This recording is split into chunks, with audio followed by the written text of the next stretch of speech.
Hello YouTube, Salivate Metal here, and in this video we're going to discuss 5 different concepts that I believe have the greatest effect on gold and silver prices. And I believe these different concepts are timeless and transcend the different ages. Though some of the things I'll be discussing in this video will be pertinent to today, but by and large, depending on technology and the like, mostly they hold true throughout the different ages. And so therefore I will not be mentioning any statistics in this video because I don't want to date this production. So let's get into it. The very first concept is a very simple one: supply and demand.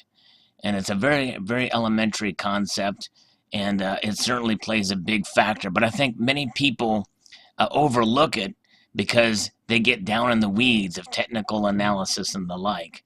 But really, it's something that should be considered, and so that is why it's number one, because of its elementary purpose, but also because it is often forgotten.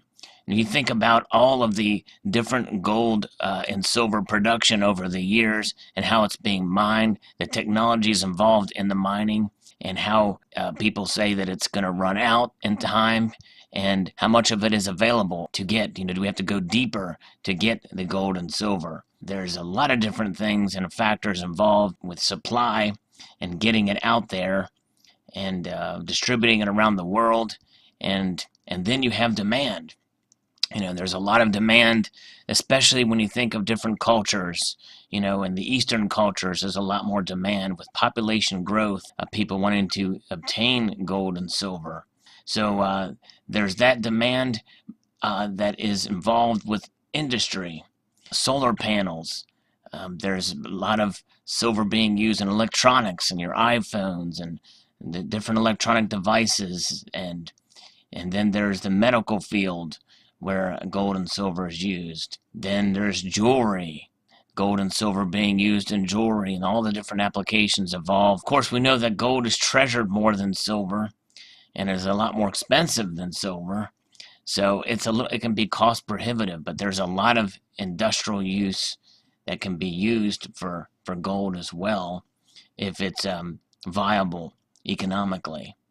And then there's investing and hedging. For those of us in this community, our primary purpose for holding these metals is for hedging factor. It is to protect our wealth preservation. We understand that its value through history has been quite large. And then there's also the investor factor, where you have premiums that can be utilized for flipping and the like for short-term or long-term profit. So in that way, these precious metals can be used for investing. The second factor are economics. Economics, it's a very broad term, but how does that come into play with things like inflation, deflation, the jobs numbers, all sorts of different factors related to economics. You have things like recessions, and you've got economic booms that can come into play. Economics and the related to politics and decisions made by governments to help boost the economy, like taxes, tax cuts, regulation. All those different things affect economics, and that can have an effect on gold and silver prices. And the third thing is a reactionary to economics, and that is monetary policy.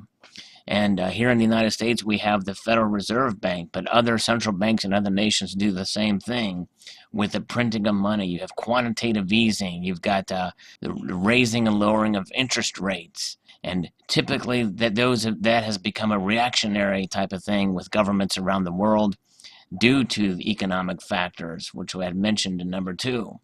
So monetary policy can play a part when you have inflation and deflation and devaluation of your currency. That's going to have a direct effect on gold and silver prices. And I think that's why we've seen, as of late, gold and silver rising over the past 20 some odd years because of some of these factors and monetary policy taking a front seat in driving the economy. Number 4 is geopolitics. Any kind of these, when you think of geopolitics, you think of black swan events.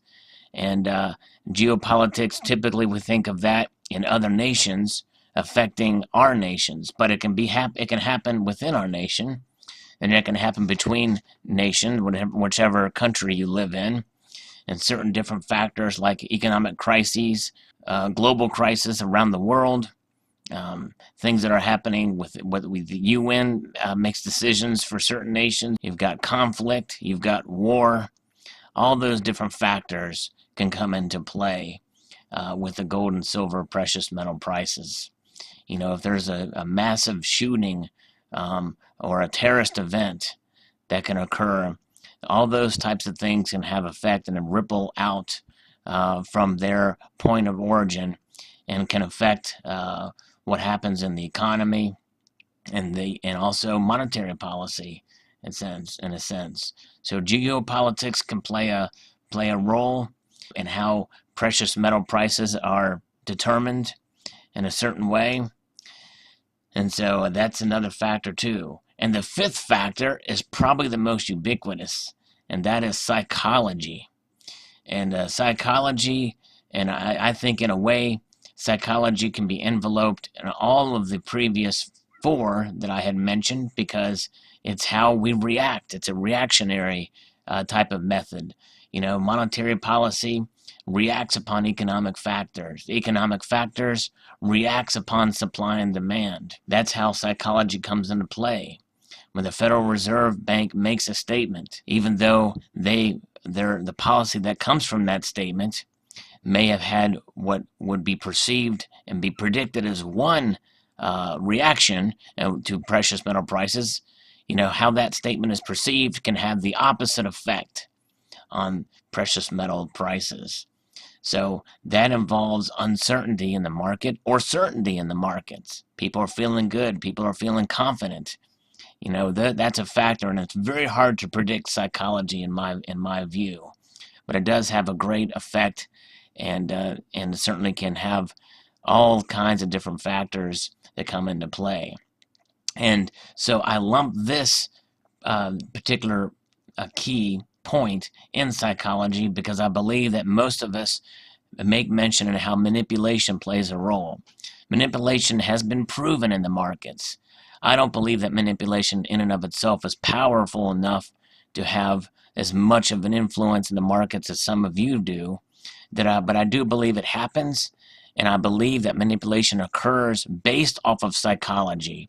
For instance, if you have a black swan event, or you have another economic factor, you have short selling in the markets, then manipulation piggybacks on that and takes advantage of those type of situation for both gold and silver in the markets. And so that affects the gold and silver prices. So I believe that uncertainty, certainty, and manipulation play a part in the psychological aspect of gold and silver prices. So there you have it. Those are what I believe are the 5 largest factors that come into play with gold and silver prices. Post your thoughts below on what you think are other factors contained within those 5 that can play a part in gold and silver prices. I hope you enjoyed this video. I'd like to extend a multitude of gratitude to y'all for watching and encourage you to please rate, comment, and subscribe.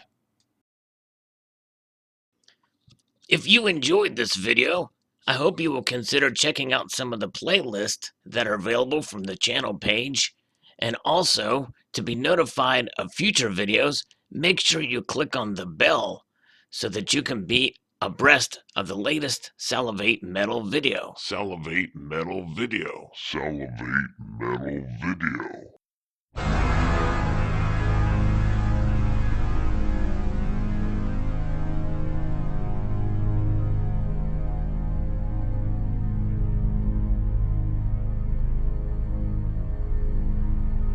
Salivate Metal video.